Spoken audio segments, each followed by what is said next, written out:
विद्यार्थी मित्रांनो नमस्कार. आज आपण एक नवीन कविता ऐकणार आहोत. कवितेचे नाव आहे उजाड उघडे माळ रानही. कविता लिहिली आहे ललिता गादगे यांनी. प्रस्तुत कवितेत कवयित्रीने वसंत ऋतूच्या आगमनामुळे सृष्टीच्या निसर्ग सौंदर्यातील बदलांचे मनमोहक वर्णन केले आहे. सृष्टी जेव्हा नवीन ऋतूमध्ये आगमन करते तेव्हा सृष्टीमध्ये होणारा जो बदल आहे, निसर्गामध्ये होणारा जो बदल आहे, तो बदल या कवितेमध्ये अतिशय सुंदर अशा शब्दांमध्ये मांडला आहे. चला तर मग ऐकूया कविता. स्वागत करण्या वसंत ऋतूचे रंग उधळले दिशा दिशांना.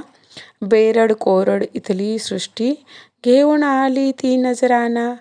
गर्द पोपटी लेवून वसने मुरडत आली लिंबोणी. जर्द तांबडी कर्णफुलेही घालून सजली नागफणी. लुसलुस पाने अंगोपांगी झुले वड हा दंग होऊनी. दुरंगी चुनरीत उभी ही घाणेरी ही नटुनी थटुनी. सळसळ झळझळ पिंपळ पाने मऊ मुलायम मोर पिसारी. सांबर लाल कळ्यांनी लखडून उभे स्वागता पानंदीवरी. पळस फुले ही बहरून आली या मातीच्या अंकावरती. कुसुमे सारी या जगातली पाहून त्यांना मनात झुरती. आंब्याच्या मोहरातून आली कोकिळेची सुरेल तान.